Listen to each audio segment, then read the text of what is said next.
I'm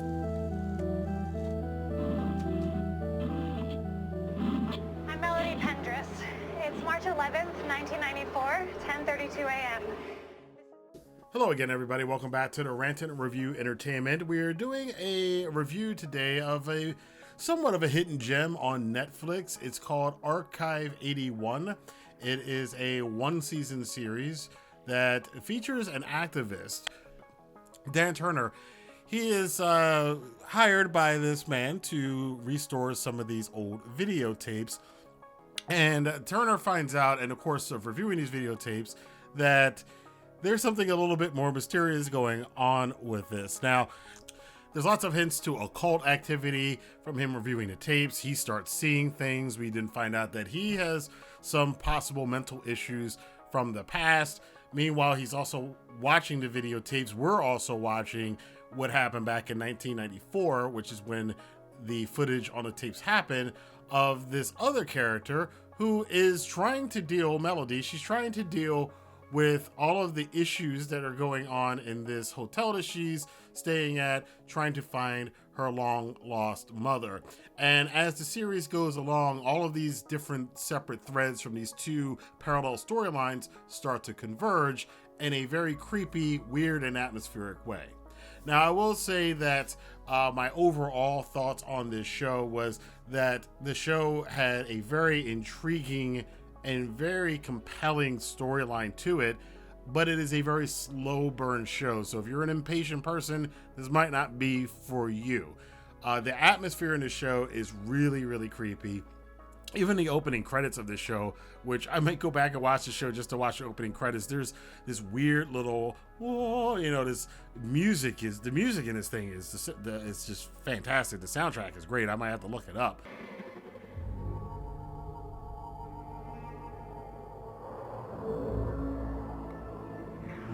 But some of the music that he used and the cinematography is beautiful and has this very kind of gothic, almost noir feeling to it. Some of the special effects, especially on a particular character in the show, without spoiling things too much, little shaky here and there. Some of the writing is a bit wonky, and that's one of the big things I wanted to bring up, is the writing in the show doesn't quite fit with the atmosphere that was set up. I think the plot was really good. I think the actors were really good. I think like I said, the cinematography, the look of the show, the music of the show, the atmosphere of the show is really creepy and fantastic and serves what the show's trying to be. But I think the writing falls flat in a lot of places. In particular, the two main characters, Dan and Melody, they do things that in this show, they do things that make me kind of look at the cast and go, what in the world are we doing here? Why would you do that? They both characters, and you can tell this is the voice of the writer, both of the main characters have these moments where, all of this stuff is supposed to be secret societies and cults and stuff and things that are hidden, and they'll find out something, and then instead of saving the evidence and piling up evidence, or getting it ready to present to the police, or finding a way to expose the whole thing, what they do is they find some evidence and they go right to the person that they want to accuse, the person that might be responsible for this thing, and blab out everything that they found out to that person, which it happens several times in this show, and it just drove me, by the episode 4 or 5, it just drove me crazy. I'm like, stop telling the people that you need to expose the things that you know about them that could expose them. But that was my major problem with this show. Again, I enjoyed it. I'm probably not going to go back and watch this again. The show was not picked up for a second season.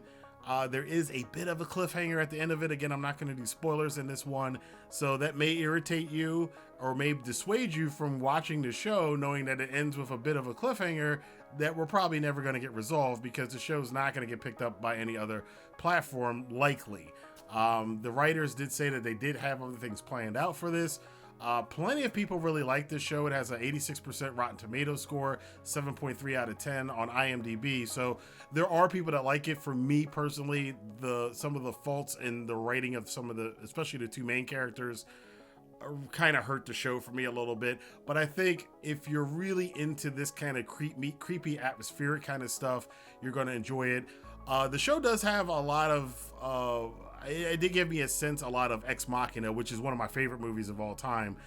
This whole thing about some rich guy hiring some guy to come to a remote, really expensive, big house compound to do something weird.